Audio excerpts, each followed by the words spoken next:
नमस्कार, India voice देख रहे हैं आप। मैं हूं आपके साथ रिया डंगवाल। देवभूमि समाचार में आप सभी का स्वागत है। बुलेटिन की शुरुआत करेंगे देवभूमि उत्तराखंड की खबरों के साथ। प्रदेश के मुख्यमंत्री पुष्कर सिंह धामी अपने तय कार्यक्रम के अनुसार आज बद्रीनाथ पहुंचे, जहां हेलीपैड पर पुलिस के जवानों ने उन्हें गार्ड ऑफ ऑनर दिया। मुख्यमंत्री पुष्कर सिंह धामी ने बद्रीनाथ धाम में विशेष पूजा में प्रतिभाग किया। पूजा अर्चना कर देश प्रदेश की सुख समृद्धि की कामना भी की। उन्होंने कहा कि यात्रा अब अंतिम चरणों में है। अभी बड़ी संख्या में श्रद्धालु बाबा बद्री विशाल के दर्शन करने आ रहे हैं। उन्होंने आगे कहा कि पिछले 2-3 सालों से श्रद्धालुओं की संख्या लगातार बढ़ रही है। आने वाले समय में यात्रियों की संख्या में रिकॉर्ड वृद्धि होगी।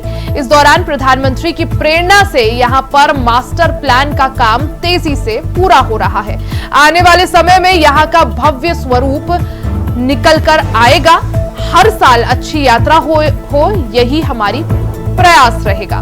इस दौरान उन्होंने तीर्थ पुरोहितों, व्यापार मंडल, होटल एसोसिएशन के पदाधिकारियों से भी और बीकेटीसी कार्यालय में मुलाकात कर उनकी समस्याएं सुनी और उनके निदान का आश्वासन दिया।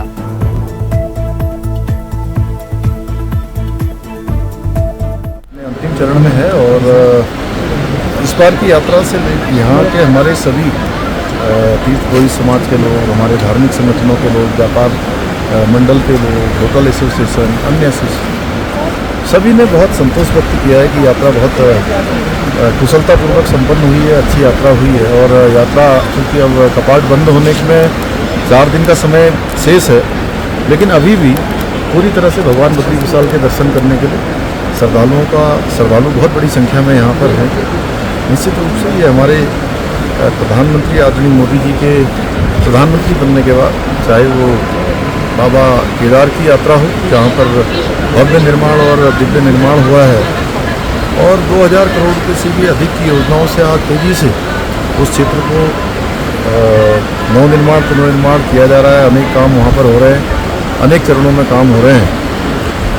और एक बाबा का स्थान भी पूरी दुनिया के अंदर आस्था श्रद्धा का स्थान, और आने वाले लोग देख रहे हैं कि जिस प्रकार 2013 की आपदा के समय में पूरी तरह से वो स्थान क्षतिग्रस्त हो गया था, लेकिन आज उसका नवनिर्माण और पुनर्निर्माण होकर भव्य केदार और दिव्य केदार बन गया है। उसी प्रकार हमारा भगवान बद्री विशाल का ये स्थान, यहाँ भी मास्टर प्लान के तहत हमारे प्रधानमंत्री जी की प्रेरणा से यहाँ पर काम चल रहा है और अनेक निर्माण के कार्य चल रहे हैं। काफ़ी स्वरूप यहाँ का बदला है। आने वाले समय में यहाँ का और अच्छा स्वरूप। वहीं प्रदेश के मुख्यमंत्री पुष्कर सिंह धामी बद्रीनाथ धाम पहुंचे, जहां हेलीपैड पर उच्च अधिकारियों और गणमान्य व्यक्तियों ने फूल देकर उनका स्वागत किया। उसके बाद शानदार सेरेमोनियल ड्रेस से सजे चमोली पुलिस के जवानों ने मुख्यमंत्री पुष्कर सिंह धामी को सलामी देकर उनका अभिवादन किया। तो तस्वीरें आप देख सकते हैं। मुख्यमंत्री पुष्कर सिंह धामी आज भगवान बद्री विशाल के द्वार पहुंचे, जहां उनका भव्य स्वागत किया गया। इस दौरान उत्तराखंड पुलिस के जवानों ने उन्हें गार्ड ऑफ ऑनर भी दिया।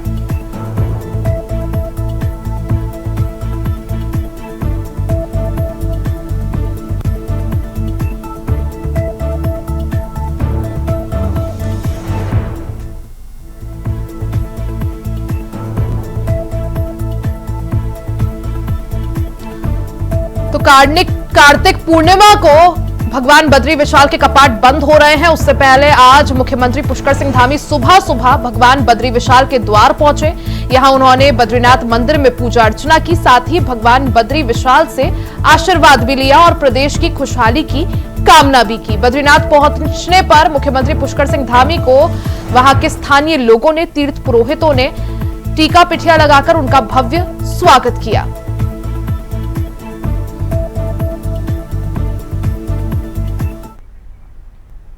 खबर चमोली से है, जहां सीएम पुष्कर सिंह धामी भिरारी सैण पहुंचे, जहां स्थानीय उत्पादों का उन्होंने जायजा लिया।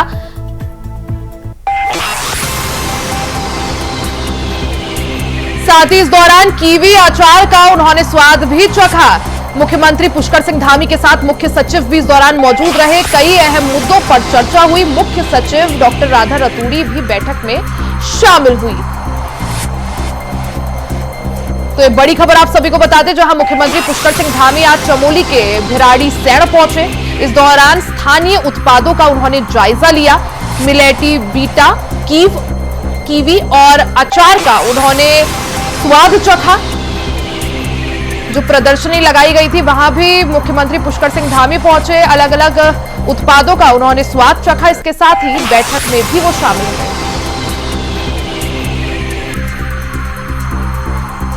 ज्यादा जानकारी के लिए सीधा रुख कर लेते हैं संवाददाता दीपक शाह का। दीपक, क्योंकि आज कर्णप्रयाग के दौरे पर थे मुख्यमंत्री पुष्कर सिंह धामी, कर्णप्रयाग के भिराड़ी सैण वो पहुंचे थे, क्या कुछ किन किन कार्यक्रमों में वो शामिल हुए, क्या कुछ उनका कैसा ये दौरा रहा? जिस प्रकार से आज मुख्यमंत्री पुष्कर सिंह धामी भिराड़ी सैण में पहुंच चुके हैं, जहाँ पर वहाँ पर आज 3 चरणों में कार्यक्रम प्रस्तावित होना है कि जिसमें की पहले चरण में यहाँ पर जो पलायन है उसको लेकर विचार विमर्श किया जाएगा। वहीं दूसरे चरण में प्रदेश में जो सख्त भू कानून है किस प्रकार से तैयार किया जाए और किस प्रकार से इसको यहाँ पर लागू किया जाए उसको लेकर सुझाव दिए जाएंगे। वहीं तीसरे चरण में यहाँ पर दीदी और महिलाओं को आत्मनिर्भर बनाने के लिए 2 योजनाओं के क्रियान्वयन पर चर्चा होगी, जिसमें कि यहाँ पर तमाम वालों कुमाऊं के हैं उद्योग उद्यमी यहाँ मौजूद हैं, जो कि यहाँ पर स्थानीय लोगों से संवाद करेंगे। साथ ही मुख्यमंत्री इनसे सुझाव लेंगे कि किस प्रकार से यहाँ पर पहाड़ों में जो रोजगार है उसको बढ़ावा दिया जाए। ऐसे में आज मुख्यमंत्री पुष्कर सिंह धामी यहाँ पर अपने तय समय के अनुसार भिराड़ी सैण हेलीपैड पर पहुंचे, जहाँ पर की जो स्थानीय विधायक है और स्थानीय जिलाधिकारी है और एसपी चमोली द्वारा उनका स्वागत किया गया और पुलिस द्वारा यहाँ पर गार्ड ऑफ ऑनर दिया गया। इसके बाद वो भिराड़ी सैण विधानसभा परिसर पहुंचे, जहाँ पर की विभिन्न महिला मंगल दलों और लखपति द्वारा जो स्टॉल लगाए गए उनमें यहाँ पर जो कीवी है, जो स्थानीय अचार है, उनका स्वाद रखा गया है। बिल्कुल, यानी जो स्थानीय उत्पाद है, स्थानीय महिलाओं द्वारा बनाए गए उत्पादों का उन्होंने जायजा लिया। दीपक, अगर आगे के उनके प्रोग्राम की बात करें, आगे क्या कुछ सीएम पुष्कर सिंह धामी का कार्यक्रम रहने वाला है, क्योंकि एक अहम बैठक में भी मुख्यमंत्री पुष्कर सिंह धामी यहाँ पर शिरकत करेंगे? जी, जिस प्रकार से 3 चरणों में आज भिराड़ी सैण में कार्यक्रम होना प्रस्तावित है। पहला चरण जिसमें पलायन पर विचार किया जा रहा है, जबकि दूसरे चरण में भू कानून को लेकर यहाँ पर चर्चा की जाएगी कि किस प्रकार से प्रदेश में भू कानून की स्थिति है और किस प्रकार से इसको लागू किया जाए और लागू होने पर इसका क्या प्रभाव पड़ेगा, इसको लेकर यहाँ पर चर्चा होगी। वही तीसरा जो चरण है उसमें यहाँ पर और उद्यमों के साथ मुख्यमंत्री पुष्कर सिंह धामी चर्चा करेंगे और साथ ही उनसे सुझाव लेंगे कि पहाड़ों में किस प्रकार से रोजगार है उसको बढ़ावा दिया जाए। क्योंकि दीपक, पहाड़ों की अगर बात करें और खासकर भिराड़ी सैण की पहाड़ी क्षेत्र है, ये पलायन यहाँ पर एक बड़ा मुद्दा है और रोजगार कैसे लोगों को दिया जा सके, इन दोनों ही मुद्दों को लेकर किस तरह से क्या कुछ आज यहाँ पर बड़ा कदम उठाया जा सकता है, क्या कुछ अधिकारियों को दिशा निर्देश दिए जा सकते हैं?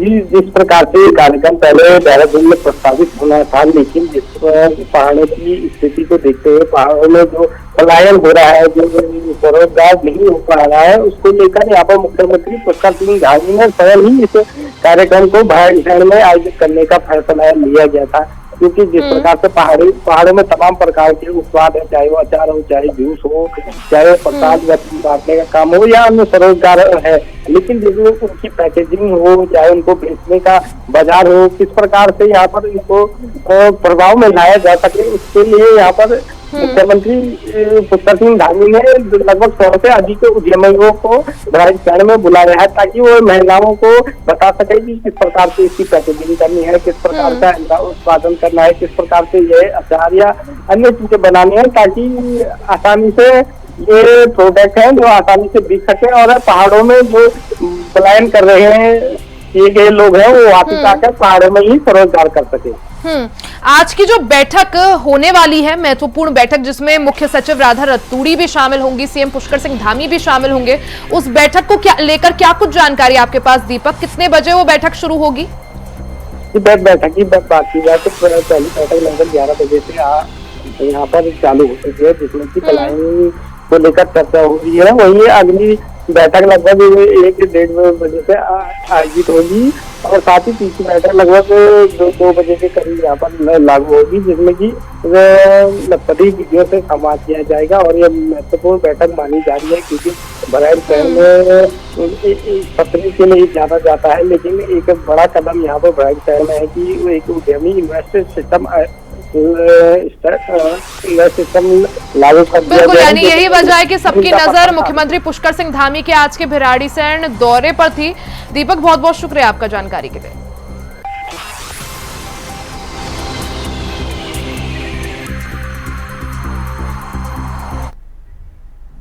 वहीं देवभूमि उत्तराखंड में चलने वाली चारधाम यात्रा अब समापन की ओर है, जहां केदारनाथ, गंगोत्री और यमुनोत्री धाम के कपाट बंद हो चुके हैं। वहीं 17 नवंबर को बद्रीनाथ धाम के भी कपाट शीतकाल के लिए बंद कर दिए जाएंगे। वहीं अब चारधाम यात्रा की समीक्षा भी शुरू हो चुकी है, जहां सरकार का दावा था कि बीते साल की तुलना में इस साल रिकॉर्ड तोड़ श्रद्धालु आएंगे और बीते साल 56 लाख श्रद्धालु का रिकॉर्ड इस साल टूटेगा। वहीं यात्रा को लेकर कांग्रेस का कहना है कि यात्रा के शुरुआती चरण में ही सरकार के दावों की पोल खुल गई और तमाम अव्यवस्थाओं से श्रद्धालुओं को जूझना पड़ा। बीकेटीसी अध्यक्ष ने इसको लेकर कहा कि क्योंकि यात्रा को समय समय पर रोकना पड़ा और बरसात की अवधि लंबी होने के चलते भूस्खलन और अन्य आपदाओं से भी यात्रा पर प्रभाव पड़ा, इसलिए यात्रियों की संख्या कम देखी गई। साथ ही उन्होंने कहा क्योंकि बद्रीनाथ धाम की यात्रा अभी संचालित है तो संभावना है कि श्रद्धालु की संख्या में जरूर इजाफा होगा। आप जानते हैं कि गत वर्ष जो चारधाम यात्रा के कपाट थे वो अप्रैल माह के अंतिम सप्ताह में श्रद्धालुओं के लिए खोल दिए गए थे और इस वर्ष मई माह के द्वितीय सप्ताह में 10 मई और 12 मई के आसपास में कपाट खुले हैं। तो स्वाभाविक रूप से क्योंकि दिन कम होने के कारण से आप जानते हैं कि क्योंकि मई का जो खास करके मई जून जो पीक सीजन होता है, मई माह की ही हम अगर बात करें तो 10 दिन तो यही हो गए थे, कम हो गए थे। तो उस दृष्टि से इस वर्ष यात्रा के जो दिन है वो कम थे, उस कारण से लगता है कि श्रद्धालुओं की, तीर्थयात्रियों की संख्या में कमी आई है। लेकिन अगर औसतन देखी जाए गत वर्ष के तुलना में, अनुपात में, तो जो इस वर्ष श्रद्धालु तीर्थयात्री धामों में आए वो उनकी संख्या ठीक ठाक थी और कई बार तो गत वर्ष के मुकाबले अधिक भी रही है। और अभी जो कपाट हैं बद्रीनाथ जी के कपाट 17 नवंबर को बंद होंगे, तो हमें उम्मीद है कि इस बीच भी लगभग 10,000 के आसपास औसतन प्रतिदिन बद्रीनाथ धाम की यात्रा पर श्रद्धालु आ रहे हैं। और मूलतः जो बात है कि गत वर्ष यात्रा के जो दिन थी, अवधि थी, वो लंबी थी और इस वर्ष यात्रा की अवधि कम है। इस कारण से आपको लग सकता है कि यह श्रद्धालुओं की संख्या कम आई है।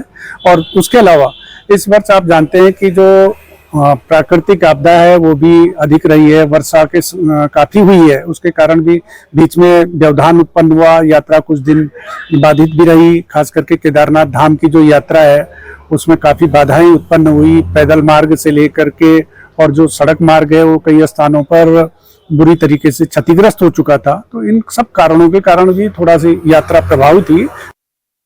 यात्रियों की संख्या ये जो दिख रही ये भी सही आंकड़े नहीं है। इन्होंने रजिस्ट्रेशन के आधार पर ये किया और रजिस्ट्रेशन में किए हुए लोग भी बहुत से लोग नहीं आ पाए, स्थितियां और हालात ऐसे नहीं थे। तो खाली यात्रियों की संख्या कम नहीं है, व्यापार घटा। इन 6 सालों में बीजेपी के शासन में जो हमारा चारधाम यात्रा में व्यापार था, होटल वालों का, जो हमारे होम स्टे वालों का, गाड़ी वालों का, खुमचे वालों का, छोटे छोटे रेस्टोरेंट्स वालों का, उनका सबका व्यापार घटा है। और जो 4 महीने की मेहनत से अपने 12 महीने का जीवन यापन हमारे चारधाम के गढ़वाल के लोग करते थे, उनके जीवन में बड़ा संकट आया, उनका व्यापार घटा है। और साथ में इन्होंने यात्रा को जो डाइवर्ट किया है गढ़वाल से, उसका भी बहुत बड़ा नुकसान गढ़वाल के हमारे क्षेत्र को हुआ है। निश्चित ही ये निंदनीय है। वहीं केदारनाथ में चुनाव प्रचार प्रसार के दौरान सियासी दलों ने आरोप प्रत्यारोप की राजनीति करके सियासी पारा बढ़ा दिया है। कांग्रेस के आरोपों पर पलटवार करते हुए सीएम पुष्कर सिंह धामी ने कहा कि आज कांग्रेस के पास कोई मुद्दा नहीं बचा है, इसलिए उनके द्वारा सिर्फ परोसने जा काम किया जा रहा है। चाहे वो मंदिर को लेकर फैलाए जा रहे झूठ का विषय हो या फिर विकास को लेकर की जा रही बातें, कांग्रेस सिर्फ झूठ परोसने का काम कर रही है।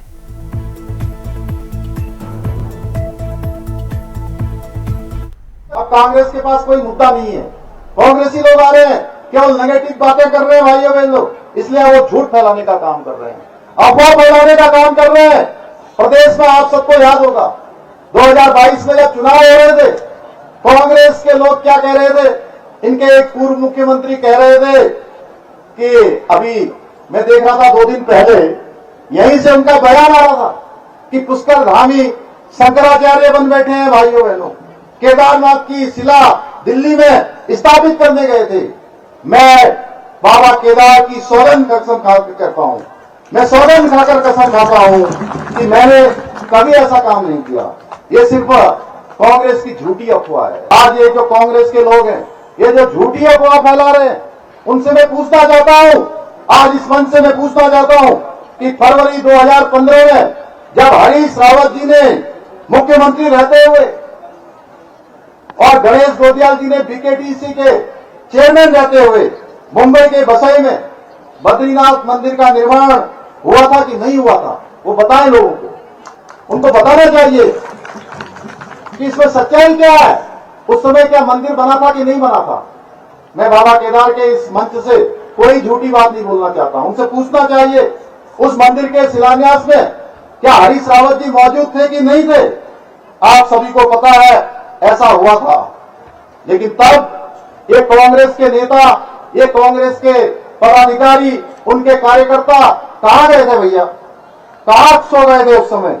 हमने तो बड़ा कानून बना दिया, ऐसे लोगों के लिए उन्होंने उस समय कोई कानून क्यों नहीं बनाया। किसी मंच पर आकर बोले कि हम उस मंदिर के शिलान्यास में।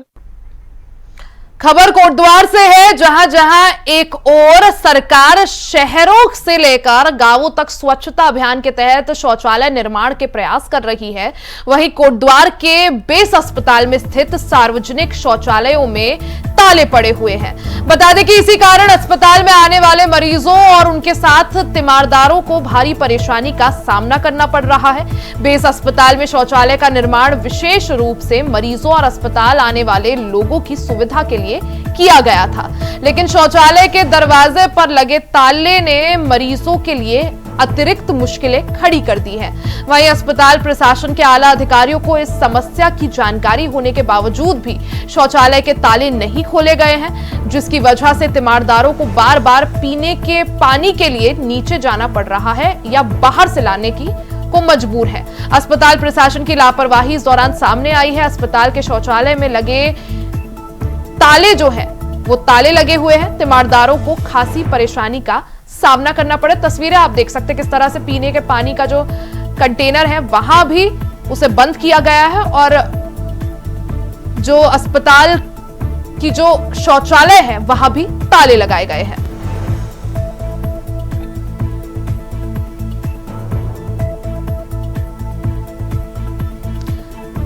ज्यादा जानकारी के लिए सीधा रुख कर लेते हैं संवाददाता अंजना गोयल का। अंजना, जिस तरह से एक तरफ स्वास्थ्य व्यवस्थाओं के बड़े बड़े दावे किए जाते हैं, वहीं दूसरी तरफ कोटद्वार का जो अस्पताल है वहां ऐसी तस्वीरें सामने आई है कि जो शौचालय है वहां ताले लगे हुए हैं, जो पानी के पीने की मशीन है उसे भी बंद किया गया। अगर इसके पीछे क्या कुछ वजह? जी हाँ, मैं आपको बता दूं, जिस तरह से पानी के पीने वाले पानी में भी जो है नहीं उन्होंने पन्नी बांध करके पैक किया हुआ है, साथ ही शौचालयों में ताले लगाए हुए हैं। ये बहुत ही सोचनीय विषय है, क्योंकि जहाँ एक तरफ से प्रधानमंत्री जी कहते हैं कि स्वच्छ भारत अभियान के वो लगातार करोड़ों रुपए उसमें लगा रहे हैं और अभियान चला रहे हैं, वहीं दूसरी तरफ कोटद्वार के बेस अस्पताल में शौचालयों में ताले पड़े होने एक बहुत बड़ा गंभीर विषय है। वहीं जो पहाड़ों से महिलाएं आ रही है उनको खासी परेशानी का सामना करना पड़ रहा है। उनका कहना है कि यहाँ पर ताले लगे होने की वजह से हम लोगों कहीं इधर उधर जा रहे हैं। वहीं जो हॉस्पिटल है उसके नीचे वहीं पर जो खुला स्थान है वहाँ पर शौचालय करने के लिए भी लोग मजबूर हो चुके हैं।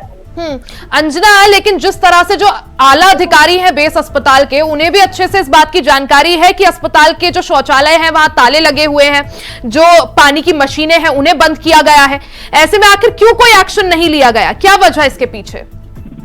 जी हाँ, जितनी मुझे सूत्रों से जानकारी जो मुझे मिली है उनके मुताबिक यही कहना है कि जो हॉस्पिटल के मुख्य चिकित्साधिकारी तो वहाँ से ट्रांसफर होने के बाद अभी तक जो नए आए हैं उन्होंने अभी तक अपना पदभार ग्रहण नहीं किया है, और जो वहाँ पर प्रभारी बने हुए हैं उनकी जानकारी भी थी कि यहाँ पर शौचालयों में ताले लगे हुए हैं, पीने के पानी को भी बंद किया हुआ है। ऐसे में उनके द्वारा इस तरफ कोई ध्यान नहीं दिया गया। जब यहाँ पर खबर चल रही है उसके बाद शायद इन लोगों को नींद से जाग जाए कि शौचालय में ताले डालना एक बहुत बड़ा ही निंदनीय बात है जिसकी वजह से लोगों को परेशानी हो रही है, महिलाएं परेशान हो रही है। या वहाँ पर जो पुरुष आ रहे हैं वो भी इस बात को लेकर के काफी नाराज है और सबसे ज्यादा नाराजगी महिलाओं में ही देखी गई है। बिल्कुल, क्योंकि अगर कोई भी मरीज आ रहा है या उसके तीमारदार आ रहे हैं तो अगर उन्हें पानी चाहिए तो उन्हें बाहर जाना पड़ेगा, अगर उन्हें शौचालय जाना है तो उसके लिए बाहर जाना पड़ेगा। साफ तौर पर क्या माने इसे अंजना, आखिर क्या वजह, कौन इसके लिए जिम्मेदार, अस्पताल प्रशासन का क्या कुछ कहना, क्या वजह है, आखिर क्यों ताले लगाए गए हैं? अस्पताल प्रशासन इस बारे में कुछ भी बोलने को तैयार नहीं है और ना ही यानी इस बारे में कुछ भी बोलने से बचता हुआ यहाँ पर अस्पताल प्रशासन दिख रहा है और यही वजह है कई तरह के जो है सवाल अब स्वास्थ्य सुविधाओं को लेकर और अस्पतालों में मरीजों को मिलने वाली सुविधाओं पर खड़े हो रहे हैं। अंजना, बहुत बहुत शुक्रिया आपका जानकारी के लिए। वहीं इस सबको लेकर लोगों का क्या कुछ कहना है आपको सुनवाते हैं। महिलाओं के लिए शौचालय बनवाने चाहिए, उनके लिए ताले खुलवाने चाहिए, पेशेंट को बहुत ज़्यादा दिक्कत हो जाएगी यहाँ पर। तो यहाँ पे सरकार को चाहिए कि यहाँ पर मतलब शौचालय में ताले खुलवाए, पीने का पानी नहीं है, पीने का पानी भरवाए और रखवाए यहाँ पर। समस्या से देखो, जैसे कि हम तो यही कह रहे हैं, पर जैसे ही कोई बाहर से आता है उनको अगर कहीं बाहर लाना पड़ता है, ये हॉस्पिटल में अगर अवेलेबल नहीं तो उनको बाहर लाना पड़ता है। यहाँ बहुत सारी दिक्कतें हो रही है, जैसे बन जा रही 3-4 दिन से लोग आ रहे देख रहे पर जा रहे हैं, मतलब कुछ उसका मतलब आगे कुछ हो ही नहीं रहा इनका। तो जैसे किसी को कुछ ज़्यादा परेशानी हो तो क्या करेंगे इस बारे में?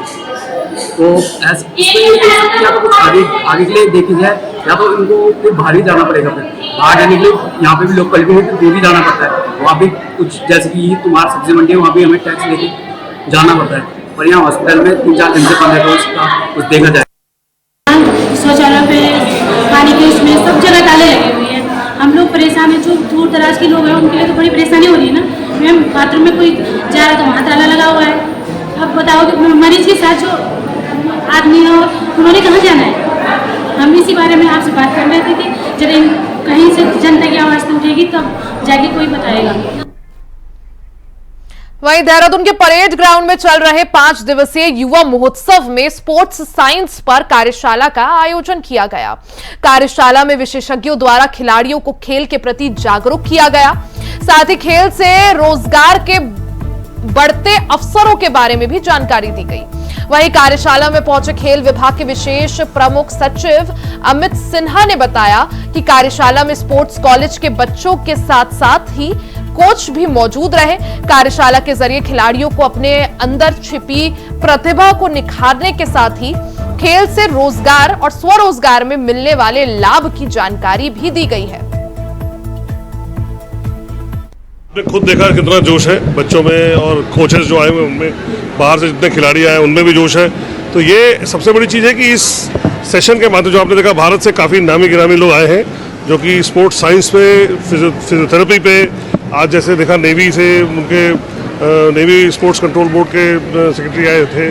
तो ऐसे लोग आके हमारे लोगों से इंटरेक्ट कर रहे हैं जिससे कि हमारे लोगों में स्पोर्ट्स के प्रति जो भावना है वो जो अगर पुरानी ऐसी भावना जिससे कि उनको उनमें डेवलपमेंट नहीं हो रहा, उस भावना को हटाना है और डेवलपमेंट वाली भावना को डालना है। तो इस भावनाओं के लेके ये कॉन्क्लेव हो रहा था और आज हमारा तीसरा दिन है। 2 दिन और बचे हैं, 2 दिन हमारे और भी गेस्ट आएंगे जिनसे हम लगातार बात करेंगे। वहीं उत्तराखंड के लोक संस्कृति के पर्व इगास को कोटद्वार में बड़े ही धूमधाम के साथ मनाया गया। कोटद्वार के मालवीय उद्यान में बड़ी संख्या में पहुंचे स्थानीय लोगों ने इगास पर्व को महोत्सव के रूप में मिलजुल कर मनाया। इस दौरान गढ़वाल सांसद अनिल बलूनी समेत लैंसडौन विधायक दिलीप रावत कार्यक्रम में मौजूद रहे। कार्यक्रम में पहुंचे अनिल बलूनी ने स्कूली बच्चों के साथ मिलकर 2100 दीप जलाकर कार्यक्रम का शुभारंभ किया। इसके बाद भैलो खेलकर सभी को इगास की शुभकामनाएं दी। महोत्सव में लोक कलाकार रूहान भारद्वाज और करिश्मा शाह ने अपने लोक गीतों के जरिए लोगों को झूमने पर मजबूर कर दिया।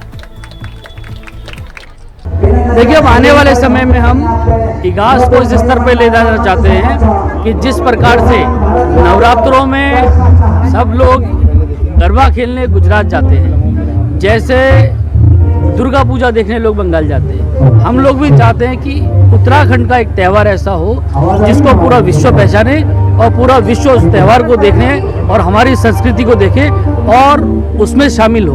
तो इसलिए हमारा ये प्रयास है आने वाले सालों में इगास को और प्रमुखता के साथ और प्रबलता के साथ मनाएंगे। माननीय प्रधानमंत्री जी ने कल स्वयं इगास के बारे में बहुत सारी चीज़ें बोली भी हैं। कल स्वयं देश के इतने लोकप्रिय और इसी के साथ देवभूमि समाचार में फिलहाल के लिए सिर्फ इतना ही। खबरों का सिलसिला जारी रहेगा, बने रहे हमारे साथ।